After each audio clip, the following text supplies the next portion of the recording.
Good morning.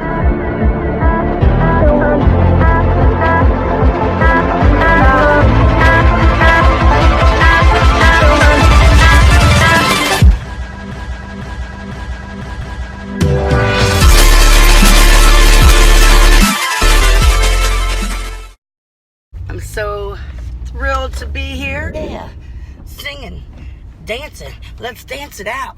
Hey, let's dance it out. Hey. Oh, let me spare y'all my horrible singing, especially in the morning. And so welcome to take you with me on my commute to work. And we start our days off with gratitude and the power of positivity. So, today's topic is, you are the gatekeeper. You are the gatekeeper of your soul. You are the gatekeeper of your mind, okay? I was listening to something this morning about 5G and the dangers of 5G. I don't know if any of you guys have heard that. Comment down below if you have. Apparently, 4G is pretty bad about putting out radiation, but now they're getting ready to pump out 5G, and they're going to have about 22,000 satellites pointing at us, shooting radiation down at us, straight to the earth. Which is a scary thought, okay? But if you are working a program and you are familiar with the spiritual laws and principles, such as the law of attraction, then you're kind of I don't want to say a soldier in this war, but there is kind of this battle that's going on between positivity and negativity, right?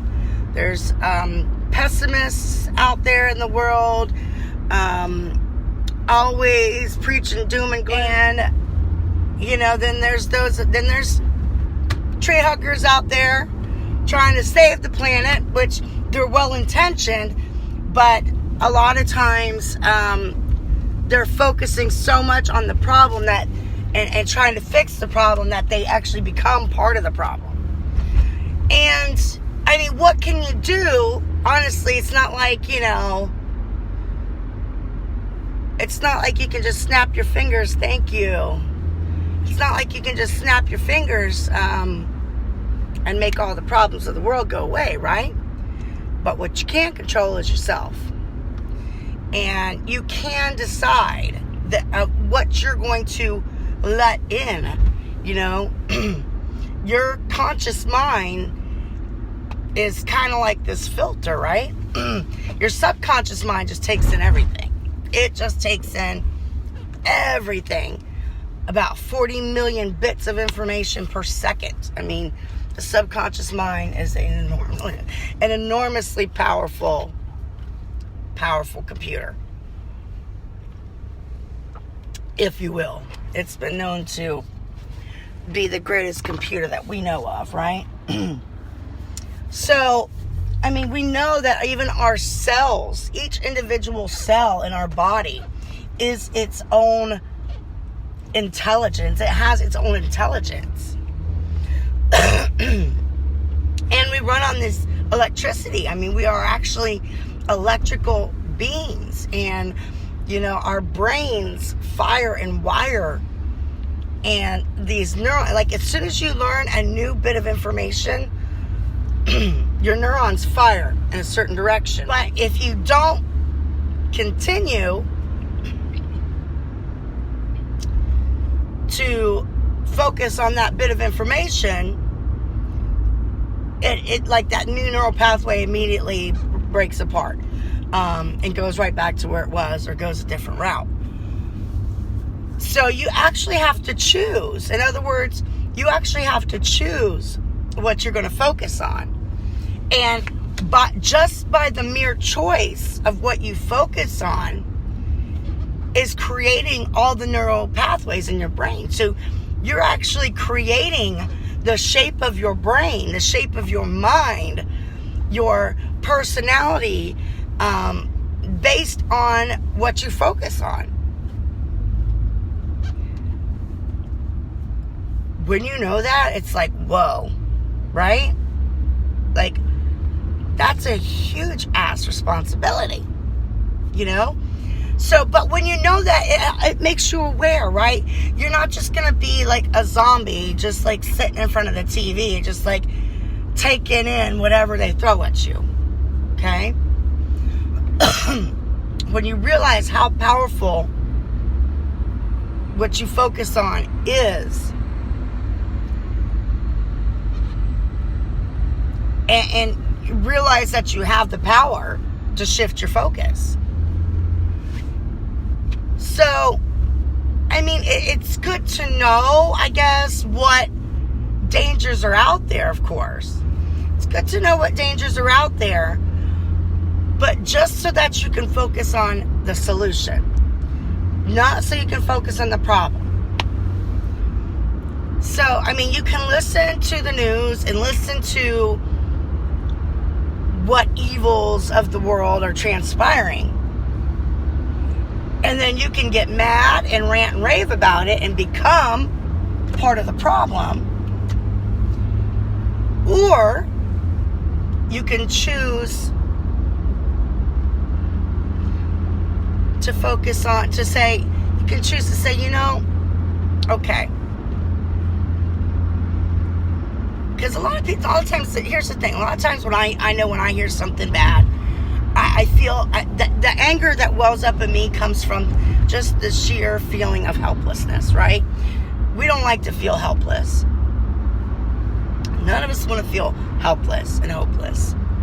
So that's where the anger can well up. And anger has its purpose. So I have to say, okay, well, what can I, as an individual person, do in this moment?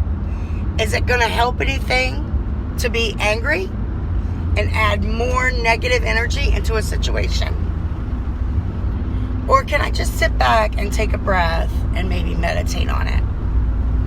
Send the situation love and light and visualize it coming to a peaceful resolution, right?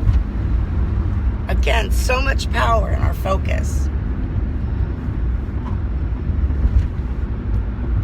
Don't be an empty bucket for them to fill with their agenda.